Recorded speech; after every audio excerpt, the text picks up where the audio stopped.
Pour du Seigneur des Anneaux, mais pas un rapport de bataille, plutôt et bien tout simplement un tuto peinture sur des ruines, on va dire d'Osgiliath, hein, c'est ce que j'ai mis derrière, mais ça peut aller plus généralement sur des ruines d'autres cités fantastiques.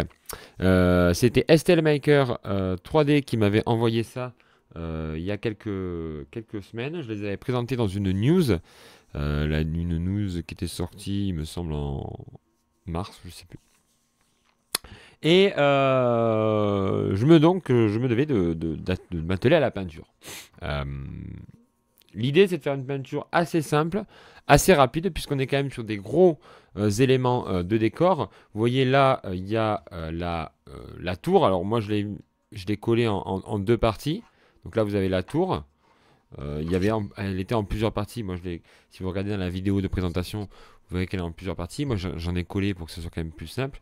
Et là, on a le bâtiment que je collerai aussi.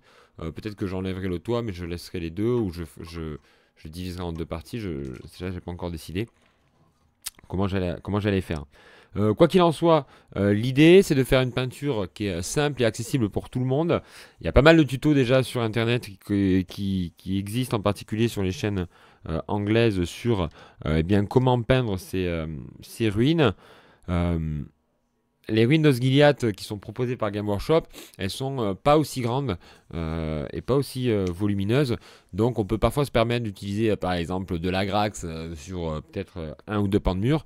Là clairement ça va pas bouffer un pot pour ça. Donc on va essayer de trouver des techniques plus rapides. Donc je vais essayer un peu d'alterner à la fois des techniques que j'ai vues dans des tutos que je mettrai en lien, parce que ben voilà, je n'ai pas tout inventé non plus, et d'autres qui sont plus des petits tips à moi. Voilà. Donc on va commencer tout simplement par bomber ces deux bâtiments, et après on va faire tout ce qui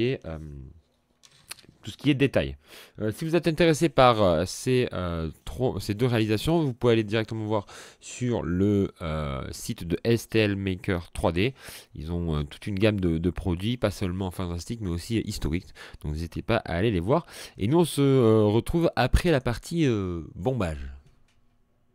Donc pour cette première partie, j'ai fait une première couche essentiellement de gris foncé. Hein. Donc voilà, et là à présent je vais bomber avec un gris plus clair. Voilà, là, on est sur des ruines qui doivent être blanches dans l'idée. Donc on va essayer comme ça par plusieurs couches d'aller vers du blanc. Donc là une couche de gris foncé, puis une couche de gris clair pour après partir sur du blanc. Maintenant je vais passer à la couche de gris clair. C'est parti. On se retrouve à la fin de la deuxième étape, et comme vous pouvez le voir, c'est beaucoup plus clair que tout à l'heure. Hein. On est sur un gris plus clair. Et cette fois-ci, donc, je vais partir sur du brossage. Alors avec un évidemment plus grand pinceau qu'habituellement. Et petit à petit, je vais réduire la taille du pinceau pour avoir un brossage plus précis. Donc là, je vais alterner des brossages de blanc sur... Voilà donc le résultat après deux couches de brossage. Alors celui-là, il a été un peu plus important que l'autre, encore que à la lumière, vous voyez, ça se voit un peu mieux. L'idée donc, c'est qu'on voit hein, à présent le gris qui était plus clair a été recouvert par le blanc, et on a conservé notre première couche de gris qui donne ce côté sombre. Voilà. Après à l'intérieur, je vais vous montrer, j'ai quand même essayé de conserver quelque chose d'un peu plus, un peu moins, on va dire, contrasté. Et voilà ce que ça donne. Et pour la tour, je vais l'orienter comme ceci, voilà. Et pour la tour, pareil, vous voyez, ça donne un aspect assez sympa. On pourrait aller encore sur un peu plus de blanc, pourquoi pas essayer d'aller encore vraiment chercher un blanc plus important. Ça c'est à chacun de voir à peu près ce qu'il veut. Moi je trouve que c'est déjà pas mal là en termes de rendu par quelques brossages. À présent je vais prendre du sépia, Séraphine Sépia de chez Games, et on va aller travailler le contour ici et le bord des fenêtres pour travailler le côté usagé et usé. Ok, allez, on va voir ce que ça donne après la partie Séraphine Sépia. Donc avec le Séraphine Sépia, je vais faire donc les contours ici pour donner un aspect usé. Donc,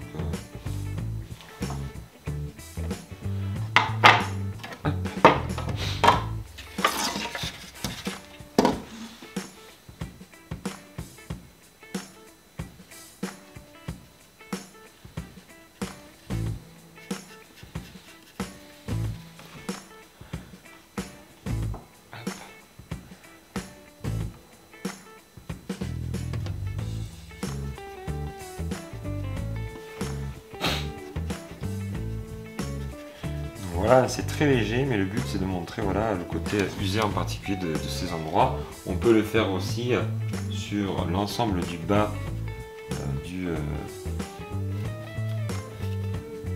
des ruines pour montrer un aspect usé à certains endroits. Et on va voir en séchant que ça va être pas mal. Donc vous faites ça à toutes les ouvertures, un peu tout ce qui est arc. Donc voilà ce que ça donne comme effet, le Séraphine Sépia. Donc ça donne un côté un peu jauni et abîmé. Vous voyez. Et ce que je fais ensuite, je reprends un peu de blanc, mais vraiment légèrement, et je vais... Alors ça, c'est moi qui l'ai mis. Voilà, comme ça. Et je vais aller comme ça, repasser tout doucement, pour donner en fait un aspect blanc quand même, et que le sépia soit moins marqué. Il a fait son effet un peu vieilli, mais je vais comme ça l'atténuer avec, il faut attendre que ça sèche évidemment, un côté blanc comme ça. Alors, attendez bien que ce soit sec. Moi, certaines parties là, je sais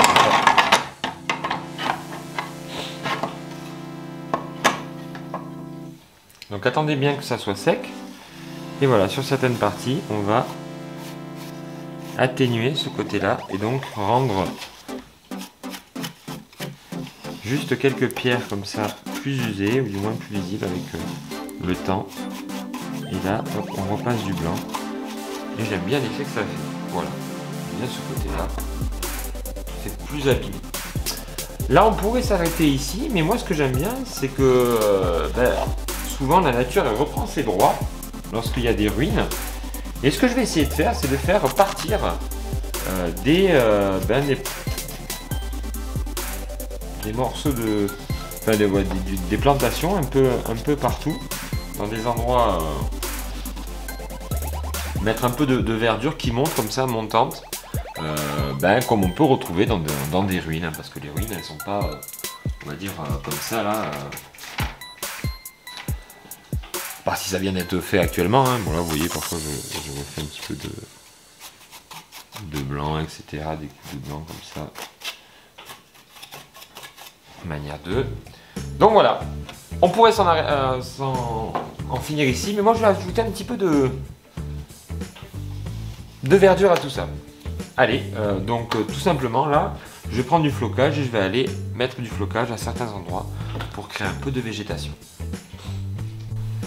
Alors concernant le flocage, c'est très simple, je vais utiliser ceci, de la Summer Underground de Army Painter, mais bon, de la mousse plus facilement, et là, du flocage, c'est du flocage Games, voilà, c'est un flocage quelconque que j'ai retrouvé. Donc là, voilà, j'ai mis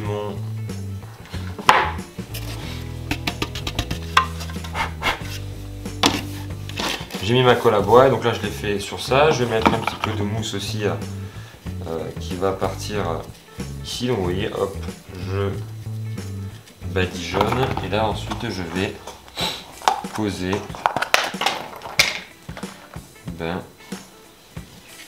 alors là je vais prendre entre les deux. Hop. Et voilà. Là, ça donne un aspect végétation, et je peux continuer comme ça. Alors, on n'est pas obligé de le faire partout, hein. On peut le faire juste à certains endroits pour donner cet aspect que la végétation petit à petit reprend ses droits et elle va commencer à recouvrir notre ruine. Et je trouve que c'est sympa. Alors, on n'est pas obligé de le faire partout, mais évidemment, tout de suite, ça donne un aspect vivant à notre ruine. Donc voilà l'aspect que ça peut donner. Voilà, donc ça donne ça. Et je vais continuer, peut-être qu'ici je vais atténuer. Ça peut permettre par exemple à des endroits où l'impression n'aurait pas marché, ce qui n'est pas le cas là, hein, mais à des endroits où l'impression n'aurait pas été, de les recouvrir de végétation. Voilà, ça peut être utile et assez facile à faire comme ça pour décorer notre ruine. Donc je vais finir cette partie là et je vous montre le résultat final. Je vais le faire que sur celle-ci, pas sur la tour, comme ça permettra d'avoir un peu une idée des deux versions. Et donc voici le résultat de la ruine un peu décorée avec toute cette végétation. Vous voyez, c'est en train de sécher. J'aime bien le rendu. Peut-être que je le ferai aussi sur la tour finalement. Vous voyez, ça c'est la tour, ça c'est le rendu qu'on a avec les ruines. Donc voilà, c'était un tuto très simple, à la portée de tout le monde. Et tout de suite, ça donne une vie à nos champs de bataille. C'est une ruine qui est très simple à peindre et avec quelques techniques hyper accessibles, on a un résultat qui est tout à fait, moi je trouve,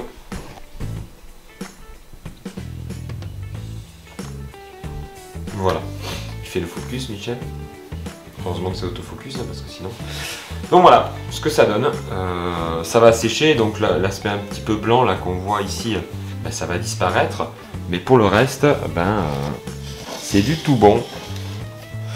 Voilà, je vais vous mettre aussi quelques images pour finir de ce que ça donne avec des figurines sur un champ de bataille. Et vous allez voir que l'effet est encore plus impressionnant, on va dire, pour ce qui est du rendu de ces bâtiments. Moi en tout cas, j'ai été particulièrement surpris du côté massif de ces ruines, du côté très joli en termes d'impression que ça donne.